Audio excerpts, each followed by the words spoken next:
Because I'm Gale Quail. I think it actually says the Gale Qualls. I think Quail is an I in it.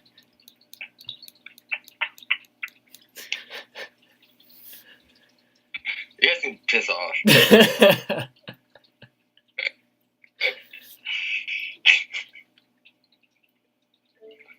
forgot there was some trade. What are we even doing here? Are we fucking... I'm about to get off. We can do whatever we want, bro. I'm about to get stoned. I'm looking over the standings just so I can buzz real quick what I need to look at. Like, I find little facts like this. Like, over half of our league has a losing record. Good. That's part of my studying real quick. That's good. You're a good host. That's bizarre. That's good. That's good for all the other teams. That's good for everybody. I'm just saying it's bizarre. It probably means if Jad was 2-1, we would be even across the board. I think Derek is 0-3, rightfully so. Yeah. Outside Alvin Kamara, his team is absolutely terrible. I've looked over everybody's team, and I have some good hot takes about everybody's team. Derek's team is booty cheeks, and I sent him an offer for Dalvin Cook, and he's ghosting me. So he will not trade Dalvin. I've been trying to. Okay, well look at his wide receivers. I offered him Demaryius Thomas. That's way better than anything else he's got.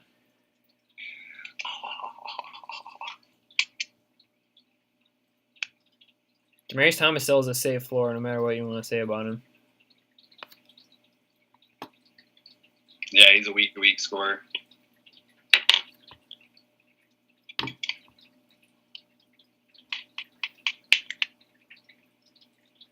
Dude, his wide receiver 1 is fucking Deshaun Jackson right now, while Baldwin's out and Funchess is on a bye.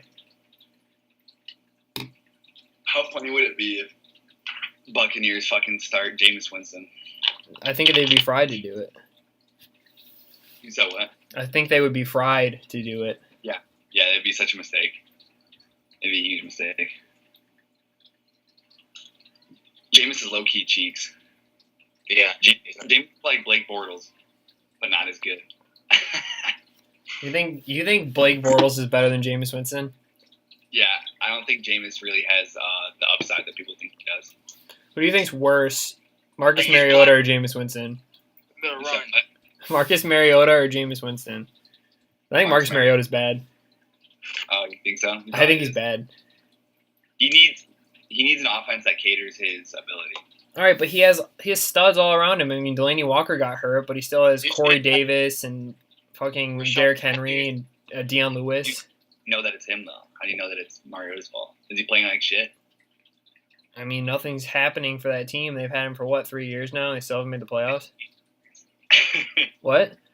They just beat the Jaguars, who was like the AFC favorite. All right, well, that was just – I don't know what – that's just a fluke game, honestly. I don't know how else to describe that.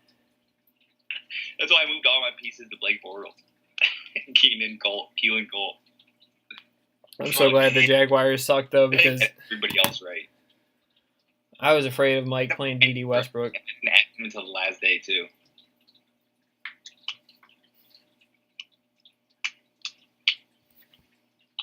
Gail, you about ready? Yeah, listen to you guys fucking. I think we're ready. We're ready to start. All right, what's up, everybody? It's your boy Floyd here with Nantucket's Revenge Fantasy Football League, joined as per usual by my lovely co-host and owner of Magnum XL United, Michael Wiseman. How you doing? I'm great. Coming off a win. Love it. Can't complain. All right. And, of course, Gail, owner of Team Gale Quails. How you doing, Gail? Not as great as Wiseman. I'm only 1-2, so. Same. Part of the bottom of the league. Joined by a couple 1-2 losers. Let's just jump into the standings. Michael, can you take us through the standings? Yeah, I got them pulled up right here. Top of the league at 3-0 is, of course, Team Delaney Saggy Tits, as well as the AFK xnxx.com/Alexis Texas Robert Sebecki. We're pulling for you, Rob. Yep. And, he can't be with us, but his team's doing great without him, so apparently he's not necessary. Next up is Mike Brobes, 4 Down Territory at 2-1, followed by Juice is Loose, Mikey Martinez, and Ricky Grody, Golden Tate, also 2-1. And then everyone else, except for the 0-3 team, is 1-2, including myself, Damien, Team Get to Black, our guest today, Drake, the Gale Quails, Trevor, Joe Mixon, Yo Bitch, and then Nick Rudder with the Evansdale Carpet Munchers, and the lonely 0-3 team at the bottom, Derek Walker, Multiple Gorgasms. Yeah. When you're going through those, and just when you said Mike Grove's name, I thought I had looked through our YouTube page like 4 days ago, probably, and I looked to see which one had the most views. It's the one with Mike Groves, and I went and rewatched it. It is such a good video, and it's the week where we had like the big trade between like Trevor and I don't remember who. Oh, and Butts. We were calling collusion. It was like that was like verdict week with Mike Groves. It was such a good episode. But anyways, yes. Standings. Over half the teams have a losing record, which is good for everybody. That's great for the teams pulling away, and it's great for the teams that are losing because that means they're still in it. So obviously everything's still up for grabs, and it should be nice. Nice. So yeah, we can go ahead and jump right into our free agents and trades that happened this week. Yeah, sure. Let me pull up the activities here. Yeah, this was a really, I thought it was like a really funny week, and for pickups, for free agent pickups, only 2 positions were picked up this week, excluding defense. So only tight end and quarterbacks were picked up this week, I think. Let me see. Christian Kirk's the only receiver. All right. Well, all my favorite moves this week were all with the tight ends and quarterbacks. Michael, what were you thinking picking up Joe Flacco over Mayfield? And overpaying for Joe Flacco $2. Well, I didn't know if someone was going to bid $1 because I know somebody out there has Cam Newton. I'm pretty sure it's Ricky. Doesn't have a quarterback on his bench, so I figured he'd be picking up somebody. I thought, maybe if he was going to pay $1, I'll pay $2 because honestly, I'm thinking about the idea of starting Flacco this week because he's got the weak Steelers defense. So I think Joe Flacco could be in for a big week. So I'm considering starting him. That's why I picked him up. Bang bang, Gail. How do you feel about Michael Wiseman trashing the Steelers defense like that? Sorry. Steelers defense is trash. What do you mean? Everyone scored at least. I think the Buccaneers scored the lowest point total on him. And it was 27. So while Derek looks to have the worst team, I think he definitely outplayed you grabbing Baker Mayfield for $1 this week over Joe Flacco for $2. And then the other interesting plays, everybody needed a tight end. How did I steal Jesse James for $1? And then listen, before Nick bought Austin Hooper this week for $6, he was the only player to spend $0 on the waiver. And then he just goes and throws 6 at Austin Hooper and lets me steal Jesse James for $1.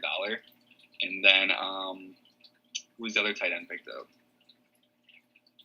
I don't remember. It's funny that you talk about the quarterbacks though, because if you look at like what's available for quarterbacks now, it's pretty ugly, honestly. You can pick up Tannehill or Bortles, which I guess is serviceable, but overall, not a ton out there at the quarterback position. This week, every quarterback on the waiver right now is a steal. I would take Eli Manning this week. If I had a choice right now, I would take Eli Manning. Who else is there? There's like nobody else.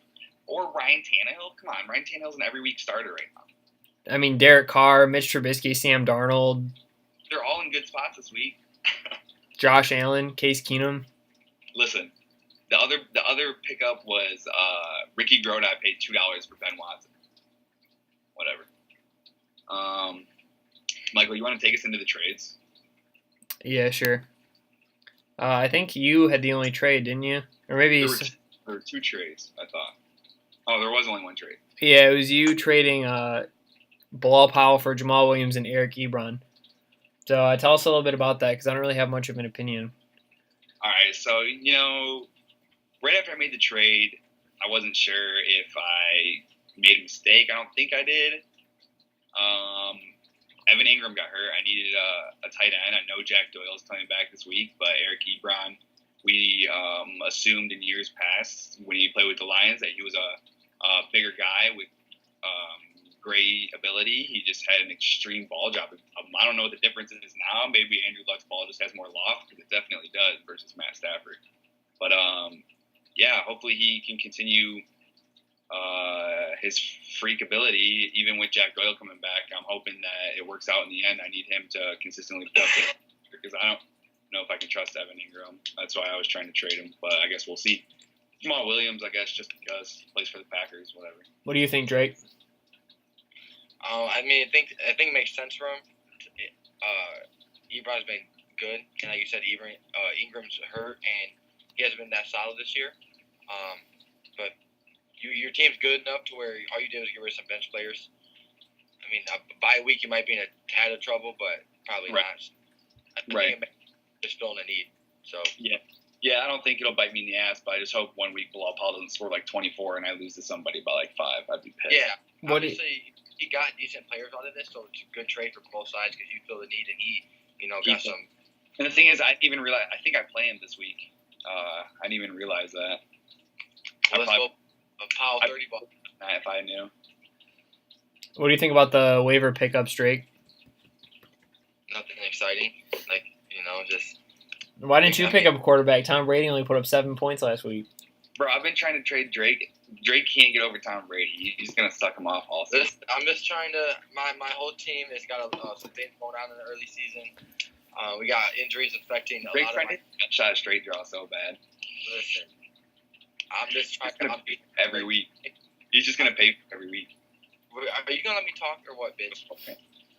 So, everyone else is 1-2, so I'm just not like I'm behind a couple games. Edelman comes back soon. Alshon Jeffrey comes back soon, which should help Aguilar. Doug Baldwin should help Tyler Lockett. In all honesty, these guys are just being covered like they're not used to. I think my team is. I think I missed some picks in the draft. I think I could have taken some better receivers, but I still think I like my team. I think I could have a nice core of volume. So I'm just weighing this stuff out.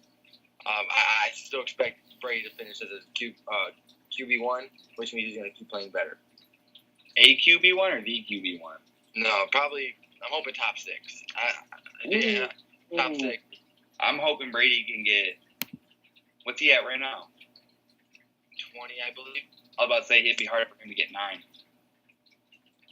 We'll see. Well, nobody's out of the playoffs yet for sure, but if Derek doesn't get a win here soon, it's not going to look good for him. All right.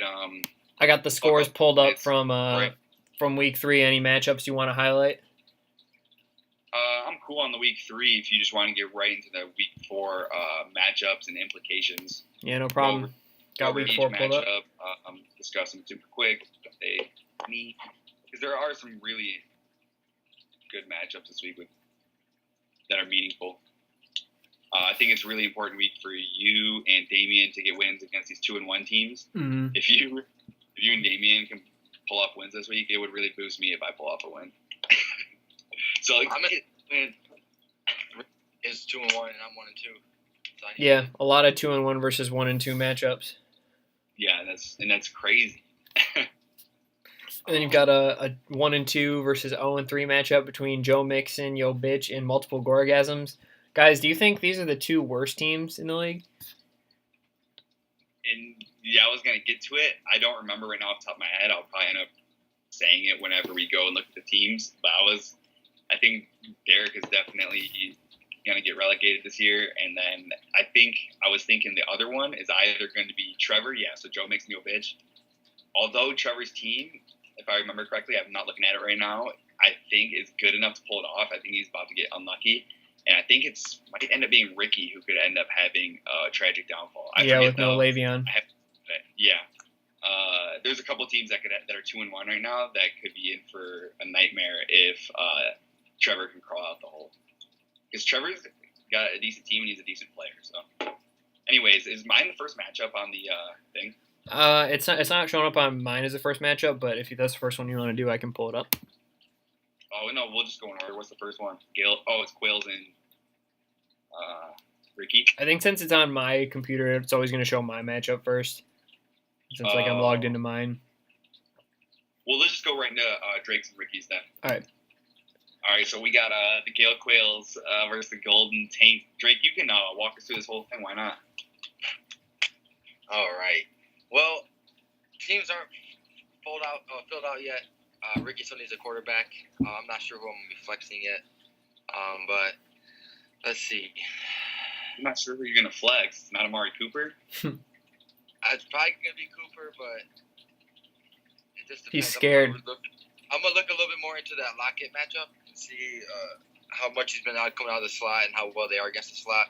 But I like my running backs. I mean, that's right there, my top two studs. And you guys know I love it. What are they ranked? I think Zeke is 8, and then Howard is either 15 or 17. Howard. AJ Green's a little shaken up, so that could really come in clutch for me. He's going to play, though. Hopefully he's at least wobbled. But, man, it just comes down to my receivers, man, and my Patriots stack. If Patriots suck another fat one, you're going to definitely see me at 1-3. So, and Ricky's got definitely some high upside players. Anderson against Jacksonville is not very tasty. Nelson he was good last week, so he'll probably be bad this week.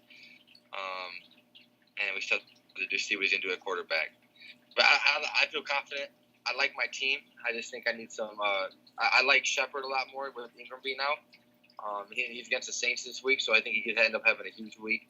I hope Jeffrey comes back for Aguilar. I think my team had some good matchups. You know what? The Saints slot corner is out this week too. He just got hurt. Good, even better.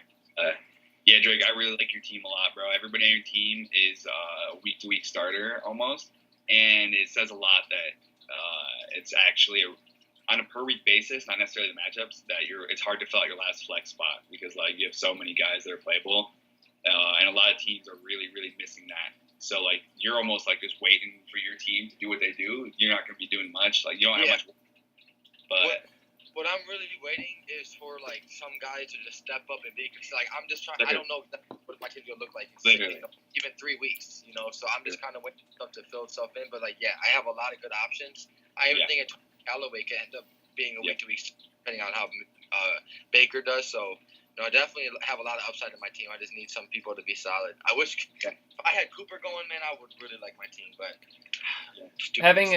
having a lot of different options is a good problem to have. I generally agree with what you said and what Jad said. You got a pretty big advantage on the running back front, and then like you said, if the Brady and Gronk stack hits, your team's can put up a lot of points, but I will give Ricky the edge as far as wide receivers go because I like the trio of Green, Hilton, and Cooks. Certainly very, very high upside. They could all put up 30 points.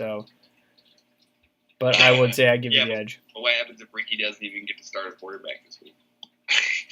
Well, like you said, there's so many options on the waivers, so why wouldn't he? Yeah, but what if he doesn't pick one up? Yeah, what if he gets? What if there's none available? You're going to pick them all up. After the next matchup. Hey, everybody in the league, just pick up quarterbacks until there's none left. Make him start CJ, whoever's taking over for Garoppolo. CJ. Yeah.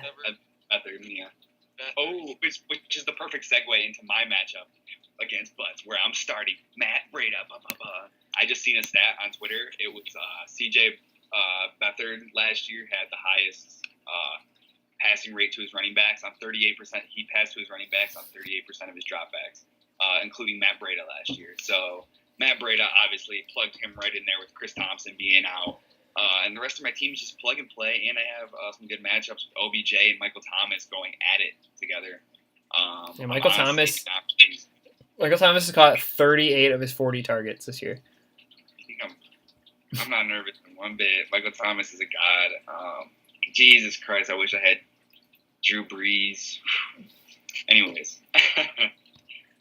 Yeah, obviously Butts has like some guys that can go off. Like if Watson has a stupid 5-touchdown game or Antonio Brown or whatever. But I'm looking to go 4-0 this week. I don't even think there's a lot to talk about here. My team looks the same this week as it did last week.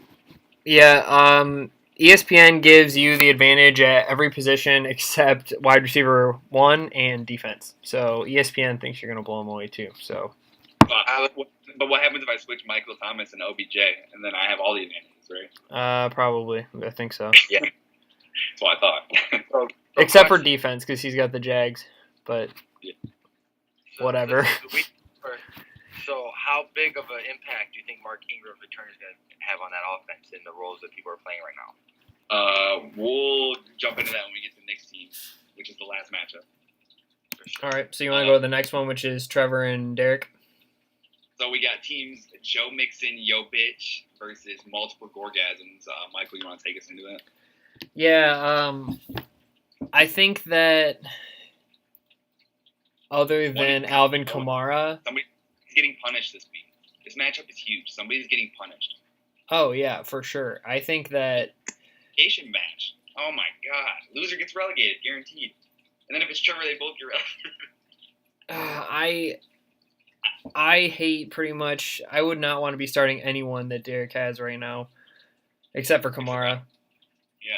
I don't think I'd want to start any of them. Like Cook, we don't know what his role is going to be. Wilson, his O line's terrible and he doesn't have anyone to throw the ball to. Running game sucks too. Deshaun Jackson, you're hoping on the splash play. It's been successful so far, but like if they put Winston in, like then what? And then Marquise Goodwin lost Jimmy Garoppolo and Will Disley. Why? Just no. I mean, this should be a win for Trevor. And he's lucky. He's lucky he's playing Derek this week, honestly, because Fitz has been garbage. Crabtree's been garbage. Aaron Rodgers is at least hurt, so like it hurts Devontae Adams' value a lot. I think Chris Carson's fool's gold. It's going to be Rashad Penny at some point in time this season. Royce Freeman's been losing touches to Phillip Lindsay. I don't know. I don't like either of these teams, but give me Trevor. Yeah. Drake, you got anything to say about this matchup? You guys see, I'm going to come out here with a hot take, and I think there's definitely a couple of matchups where, I think if Patrick's going to do good, Deshaun Jackson's probably going to have a huge day, which could definitely help out Derek. I think there's a couple head-to-head battles that he could potentially win. I'm going to come out with a hot take, and I'm going to take Derek in this matchup this week. I think he's going to pull it out. Wow. Yeah. I guess if Alvin Kamara scored 40 points, but where else are you seeing points scored from? I mean, in a shitty offense, if you can get more production from Goodwin out of Kittle, if you can get a touchdown out of Snead and, not that much out of Crabtree, and yeah, you just got to really hope that Russell, Wilson, Kamara, and Cook have huge days. But I will say this, the main difference for me between these two teams is that Derek's is just bad and Trevor's have caught bad breaks. I don't like Royce Freeman that much. I don't know. I mean, there's definitely Joe Mixon's team looks better. There's outs both teams. But I'm taking Derek. It would suck if Trevor loses this week. All right, on to the next one. We got Deuces Loose versus who is it? My boys, Magnum XL United. It's you. That's right. All right, go ahead and jump into it. Yeah, I sort of like Drake, where he doesn't know who he's playing at his second flex. I don't really know who I'm playing at quarterback just yet. I think I could play Flacco, Dalton, or Luck. I think they're all like mid-tier this week, so I'm just trying to figure out what's up. And Ryan? Nothing. I'm sorry. No, you're good. I've got Saquon, obviously. Not really worried about him. And then, is this a week for Shady to do what he's supposed to be doing? I don't know. He was hurt last week, but he says he's playing, so we'll see. His running backs, he's got Miller and White. James White gets a huge boost with Burkhead being gone for the year. And then, I don't know, Lamar Miller has been kind of like quiet this season. He's averaging 11 points, which is like decent, I guess. So against Indianapolis, it's a decent matchup. I don't know if Fuller is going to keep doing what he's been doing, but Evans does scare me because he's been solid.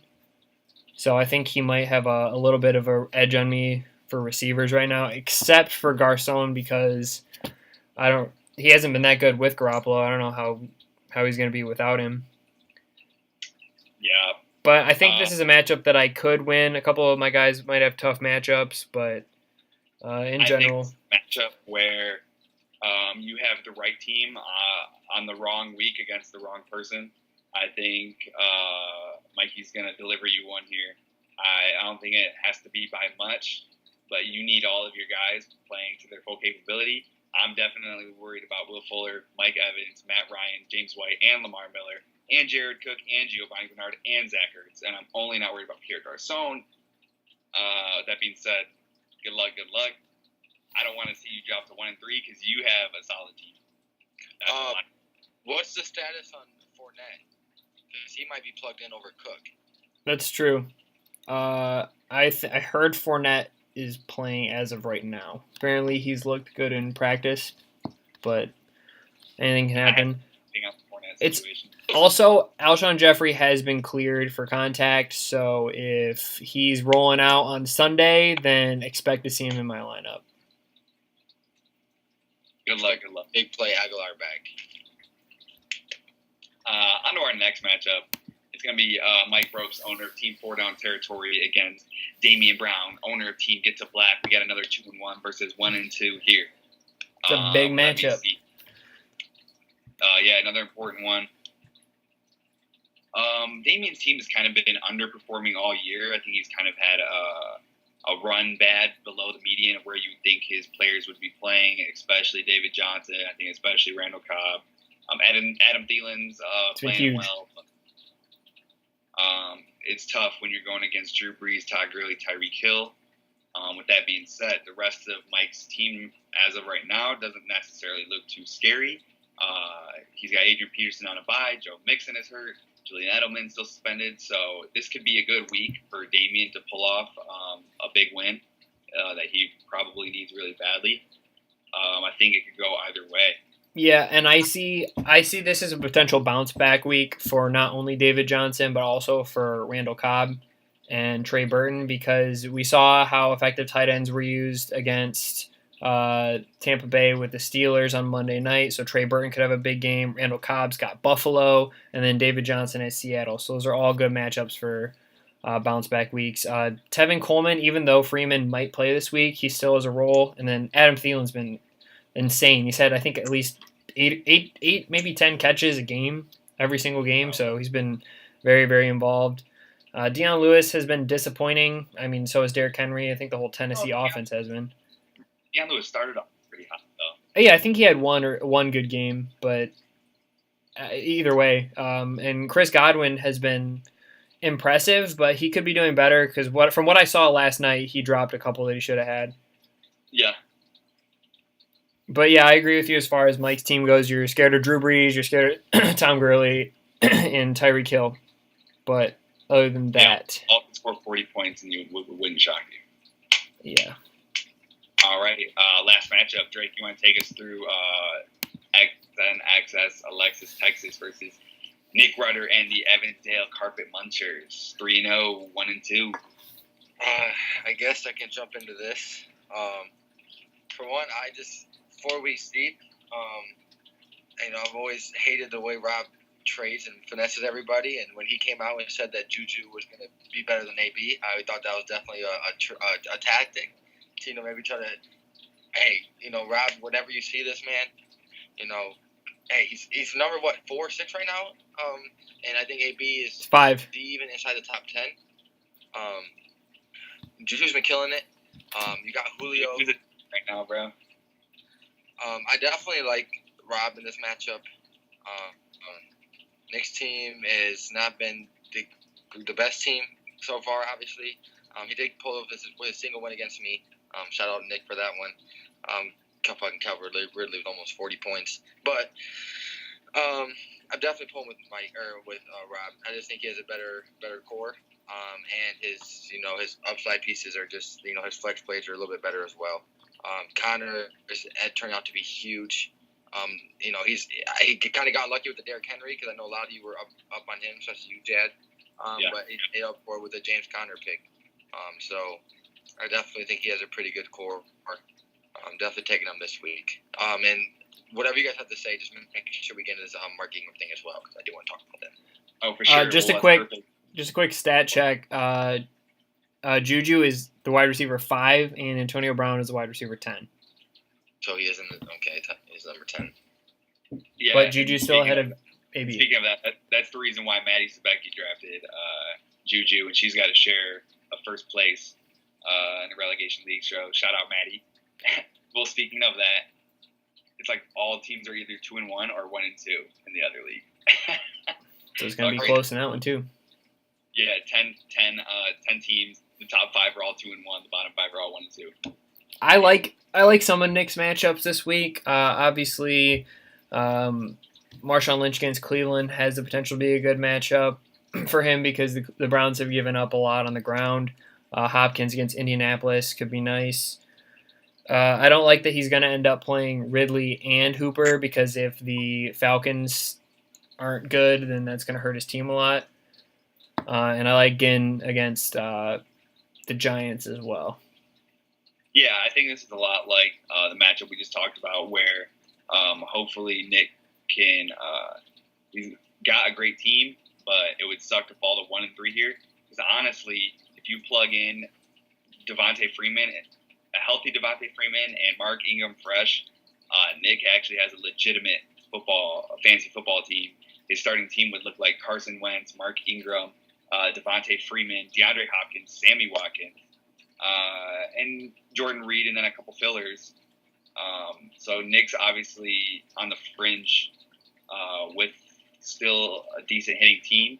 And Drake, as you were asking before, I think Mark Ingram coming back is going to be the same as it was last year. Just like Alvin Kamara is the exact same as he was last year. Mark Ingram is going to come out as an every week starter and probably be a top 7 choice every single week. So do you think that Michael Thomas and Drew Brees slow down just a little? Nope. It's the same thing as last year. Nothing's changed. That's the same team. Element is just super efficient as well. That's the same team as last year. What's changed? I'm just saying. That's what I'm saying. I got your answer right there. They're just as good, if not better, at doing the things they were doing last year. Last year we said, is it possible to start Alvin Kamara and Mark Ingram every week? They won the Millie Maker like 6 times, something stupid. Like, yeah, that team, when Drew Brees throws for 4 touchdowns, 1 of them to each running back, plus Alvin Kamara is guaranteed for 8 catches, plus if Mark Ingram gets 2 of those goal line carries, plus he's getting catches, plus Michael Thomas is still getting 8 for 100 and a touchdown. Points. But that's like 2 out of 5 weeks at least that happens. Can we get Cam Meredith somewhere in the mix? That'd be cool. Thanks. No, it's Ted Ginn. Is Ted Ginn still playing the same? Yeah. Come in. And Nick's got Ted Ginn too, so there you go. So seeing Nick fall in 1-3 here would be a shame because I think he's got a pretty good team. And that's all I got for this week. Can we just go through the relegation standings? Yeah, I'll do that. Pull them up right here.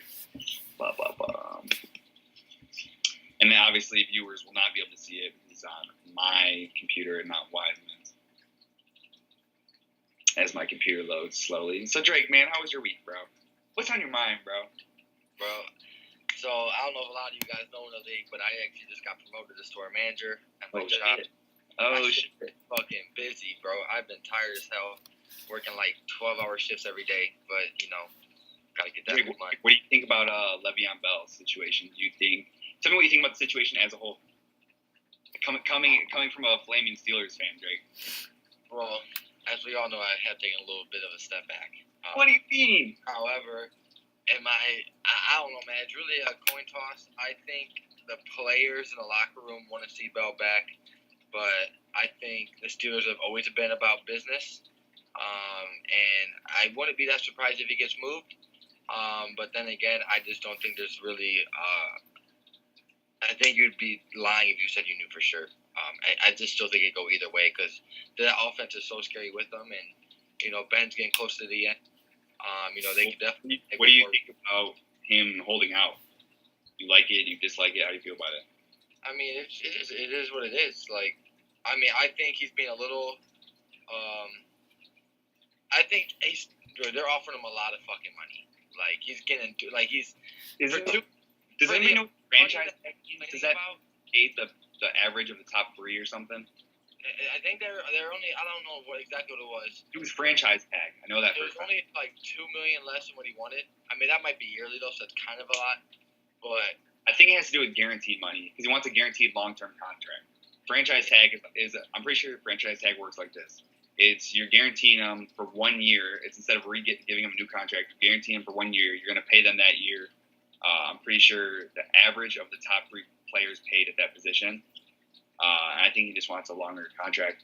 From his perspective, I give them all the ups in the world because the NFL is always trying to fuck their players over. So I mean, it's just business on both ends. I was gonna say the Steelers have a reputation of, especially in the last. I mean, even on a normal basis, but especially in the last year, using the shit out of the running backs. So they're gonna put every wear and tear, 100% wear and tear on him that they can, and get the most for their buck. So for his body and his his physical health, it's not a bad idea. And get your money. Like, you can't blame anybody, man. Yeah, I low key think there's like a 65% chance he holds out the whole year, doesn't play it down, and just comes back healthy. He doesn't. I don't think he clears for free agency. He has to return to go to clear. Because then if he doesn't hold out for as long as he absolutely. Yeah, I think 10 weeks is the max. Anyways, for the relegation league, Billy Block is leading the way. AFK just like respect. Billy Block is on top with the most points scored. Billy Block had a fully auto-drafted team, by the way, and he has James Conner. So hopefully this doesn't turn into Nantucket's revenge first year. As our viewers probably do not know, only a few of the real ones know. Year one, Kyle Montgomery was in the league, had a fully auto-drafted team that year. Devontae Freeman and Hopkins both exploded, and he just rode it the whole season. So and he had Brady. Hopefully that in the relegation league. So anyways, he's only 2-1. The top 5 teams are all 2-1. The bottom 5 are all 1-2. It goes Billy Block, Devin Pooley, my mom, my buddy Andy and Maddie, all at 2-1. And then leading the 1 and 2s is Gail's buddy Lucas Briggs, and then Tommy Sheehan, Ryan Wicker, and my brother is in dead last. So hey, Ryan Wicker's getting hooked on fantasy. I know he's gonna watch this video for one, and for two, he was hitting me up about like trades and like trying to ask what the odds were certain players were gonna play. And so yeah, Wicker's getting hooked. And then what I'm gonna say is something I'm disappointed in. And man, hopefully if any of these relegation guys are watching, I'm definitely gonna send a message to them. No trades in the relegation league so far. I mean, do they like action or what? This league is soft.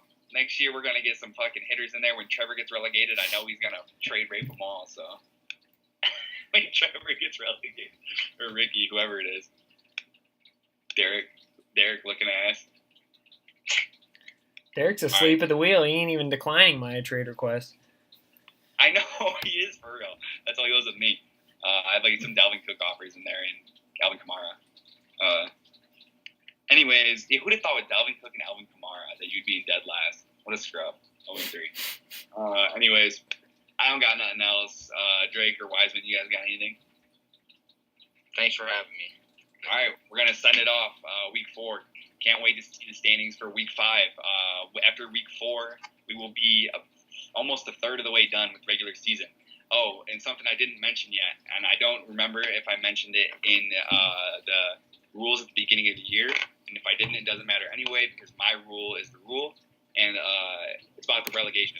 I'm not sure if I clarified it, but it's going to be you relegated if you're bottom 2 after regular season. It's not playoffs bottom 2. We don't need a team that finishes 7th place who grinded all year to lose a couple games in the playoffs, and that makes them finish bottom 2.